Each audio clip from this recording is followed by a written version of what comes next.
ఈ రాష్ట్రంలో ప్రభుత్వం మారి దాదాపు 50 రోజులుగా వస్తుంది. జనసేన, టీడీపీ, బీజేపీ కూటమి ప్రభుత్వం 50 రోజులు అవుతోంది. అధికార పార్టీ వాళ్ళు మన జగన్ మామయ్య పాపం భయపడ్డాడో లేకపోతే భయపడ నటిస్తున్నాడో, ప్రజల సింపతి కోసమో లేదా మళ్ళీ అధికారం కోసమో కొత్త డ్రామా మొదలెట్టాడు. ఢిల్లీకి పోతున్నాడు. రేపు ఢిల్లీలో ధర్నా చేస్తాడంట. ఏమని ధర్నా చేస్తాడు? డాక్టర్ సుధాకర్ బాబు చంపేసి ఎవరు చంపారని చెప్పి ధర్నా చేస్తాడా? లేదా మీ ఎమ్మెల్సీ అనంతబాబు డ్రైవర్ సుబ్రహ్మణ్యం చంపేసేందుకు ధర్నా చేస్తాడా? నువ్వు చేసిన అవినీతి చిట్టా ధర్నా చేస్తున్నావా? ప్రత్యేక హోదా కావాలని ధర్నా చేస్తున్నావా? ప్రత్యేక ప్యాకేజీ కావాలని ధర్నా చేస్తున్నావా? స్టీల్ ప్లాంట్ తరలించిన ధర్నా చేస్తున్నావా? రైల్వే జోన్ కావాలని ధర్నా చేస్తున్నావా? చివరికి నీ బాబాయిని ఎవరు చంపారో హంతకులు కనుక్కోమని ధర్నా చేస్తున్నావా? ఎందుకు ధర్నా చేస్తున్నావు? ఈ 5 సంవత్సరాలు ఢిల్లీకి ఒక 200 సార్లు పోయి ఉంటావు. ఏ రోజైనా పోయి ఢిల్లీలో ధర్నా చేశారా? లేదే. ఇప్పుడు ధర్నా అంట. వాళ్ళు కొట్టుకొని వాళ్ళు పొడుచుకొని దాని ధర్నా అని పేరు సింపతి కోసము జగన్ మామయ్య ఆడుతున్న డ్రామా ఇది. రాష్ట్రంలో అందరికీ తెలుసు.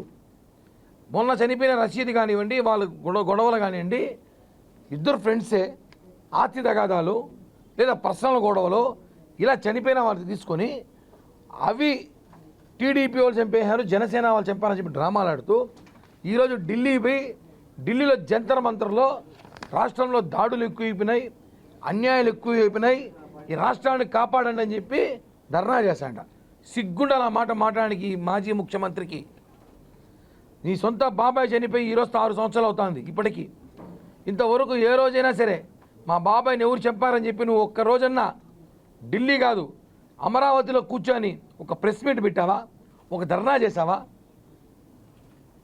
ప్రత్యేక హోదా రాలని చెప్పి ధర్నా చేసావా? ప్యాకేజ్ రాలని ధర్నా చేసావా? ఈ రాష్ట్రము దివాలా తీసి రాజధాని కోసం ధర్నా చేసావా? ఎప్పుడు ఏమి చేయలేదు. ఈరోజు అయినా కార్యకర్తల కోసం ధర్నా అంట. ఎవరా కార్యకర్తలు? మీ పార్టీ కార్యకర్తలే. మీరే చంపుకున్నారు. దాన్ని ధర్నా చేసిన అవసరం ఏముంది?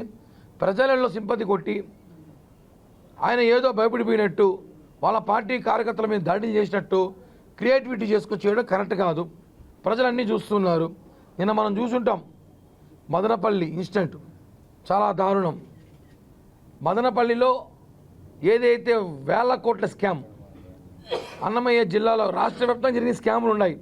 అన్నమయ్య జిల్లాలో నిన్న మదనపల్లిలో జరిగిన దారుణం. ఒక సబ్ కలెక్టరేట్లో ఒక రూమ్ కాలిపోయింది, అగ్గిపొలాలు దొరికాయని చెప్పి డీజీపీ గారు చెప్పారు. ఎంత దారుణం! మొత్తం ఫైల్స్ తగలబెట్టేశారు. లక్షల కోట్లు, వేల కోట్లు స్కామ్ జరిగింది, అవన్నీ బయటకు వస్తాయని చెప్పి ఫైళ్ళు తగలబెట్టారు. ఇవన్నీ కూడా మేము అధికారంలో ఉన్నాం కదా, అన్నీ బయట తీస్తాం. మదనపల్లిలో పరిస్థితి ఎలా ఉందంటే, ఒక వ్యక్తి చెప్తున్నాడు నాతో, అందరూ మామూలుగా ఉదయం 9 నుంచి రాత్రి 4 దాకా పనిచేస్తారు అన్ని కార్యాలయాల్లో. మదనపల్లిలో సబ్ కలెక్టర్లు మాత్రము ఈ కొద్ది రోజులుగా సాయంత్రం 4 నుంచి మరుసటి ఉదయం 9 దాకా పనిచేశారట.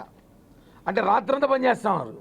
ఏం పని చేస్తారంటే ఇవే, ఈ ఫైళ్ళు కాల్చడానికో ఈ ఫైళ్ళు తారుమారు చేయడానికో పనిచేశారు. ఇవన్నీ కూడా ప్రజలు గమనించాలి.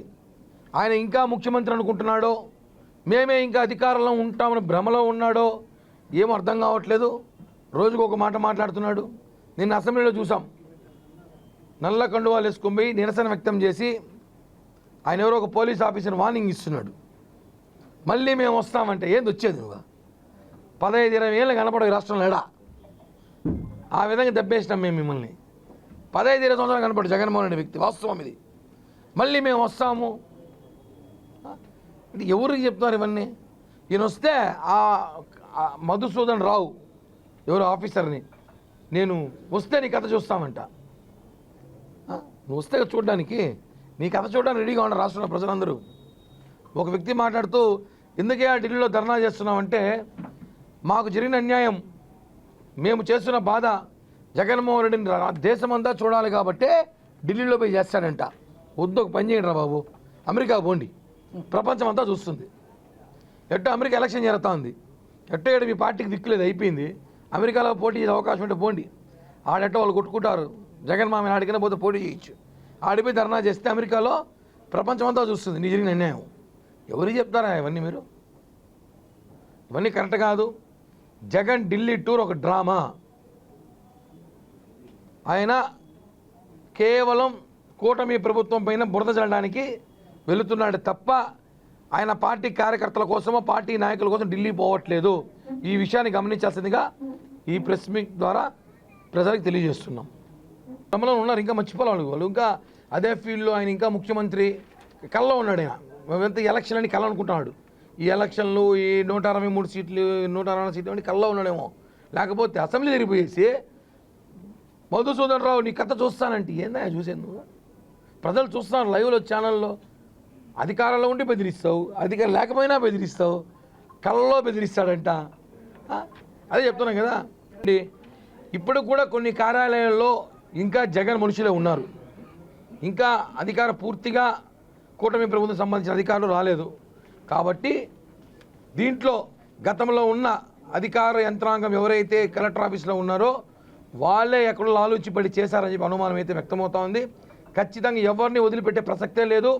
మొత్తం ఫైల్స్ పైన డేటా ఎక్కడంతో సేకరించే పనిలో సిఐడి ఎంక్వైరీ చేశారు కాబట్టి ఖచ్చితంగా వస్తుంది. ఖచ్చితంగా దీని మీద అనుమానం అయితే వైసీపీ నాయకులు పెద్దిరెడ్డి రామచంద్రరెడ్డి మనుషుల మీదే, ఆయన అనుచరులు ఎవరైతే ఉన్నారో వాళ్ళ మీద అనుమానం వ్యక్తమవుతున్నాయి. చేస్తున్నారు అన్న, అదే అర్థం కాలేదు. దాడులు ఎక్కడ చేస్తున్నారు? మీరు చేసిన దానికి అదే మీరు చేసింది మీ ఉదాహరణకి ఉన్నాయి. ఇక్కడ 200 పేజీలు ఉన్నాయి, పేర్లు చాలా ఉన్నాయి ఇక్కడ లిస్టు కూడా. ఎవరెవరిని చంపినారు పలం మేము చేయట్లేదే, మేము చేస్తున్నాం చెప్పట్లేదు. మీరు చేసుకుంటున్నారు. ఆ దాడులు మీవి, మీ వ్యక్తిగత గొడవలు అవి. మీ వ్యక్తిగత గొడవలు ఇద్దరు మీ పార్టీలో ఉండేవాళ్ళే మీరు కొట్టుకుంటున్నారు. అవన్నీ కాదు కదా, దాడులు మీరు చేసుకుంటారు, మేము చేయట్లేదు, మాకు అవసరం లేదు. మేము పరిపాలన చేసే పనిలో ఉన్నాం. నిన్న చంద్రబాబు గారు పవన్ కళ్యాణ్ గారు క్లారిటీగా చెప్పారు కదా, మాకు రాష్ట్రము దివాలా తీసి మా చేతికి వచ్చింది, ఈ రాష్ట్రాన్ని నిలబెట్టాలి, ఈ రాష్ట్రం అభివృద్ధి జరగాలి, నిధులు తేవాలి, అన్ని శాఖల్లో పూర్తిగా ఖజానా ఖాళీ అయింది, ఈ పనిలో ఉన్నాం తప్ప ఎక్కడా కూడా దాడులు చేయాలనో ఎక్కడ కూడా మేము కక్ష తీర్చుకోవాలని చెప్పి మాకు ఆలోచన లేదు అని నేను క్లియర్గా చెప్పాం. ఇప్పుడు కూడా చెప్తున్నాం, మాకు ఎటువంటి కక్ష సాధింపులు చేసిన అవసరం లేదు, ఆలోచన లేదు. కేవలం అభివృద్ధి మీదే ఉన్నాం. రాష్ట్రానికి రాజధాని, రాష్ట్రానికి మేము చేసిన ఏదైతే హామీలు ఇచ్చామో ఈ హామీలు నెరవేర్చడానికే జనసేన టీడీపీ కూటమి పనిచేస్తాం తప్ప కక్ష సాధింపులకి మాకు అంత టైం లేదు, అవసరం లేదు. మీరే చేసుకొని మీరే డ్రామాలాడి మా మీద వేస్తే మాత్రం బాగోదని చెప్పి కూడా హెచ్చరిస్తున్నాం. ఎవరి ప్రయత్నం వాళ్ళు చేసుకుంటున్నారన్నా, దేవుడు పవన్ కళ్యాణ్ గారు ఆశీస్సులు ఉంటాయి, ఏదో ఒకటి వస్తుంది ఖచ్చితంగా. పవన్ కళ్యాణ్ గారికి ప్రాణహాని ఉందని చెప్పి కొన్ని ఇంటెలిజెన్స్ రిపోర్ట్ల ద్వారా తెప్పించుకున్నారు. మావోయిస్ట్ ద్వారానో లేకపోతే వేరే అధికార పార్టీ కేంద్ర నిఘాలో తెప్పించుకున్నారు. దాని మీద చర్చ జరుగుతుంది. ఖచ్చితంగా పవన్ కళ్యాణ్ గారికి అయితే బ్లాక్ కమాండో సెక్యూరిటీ ఇచ్చే అవకాశాలు ఉన్నాయి.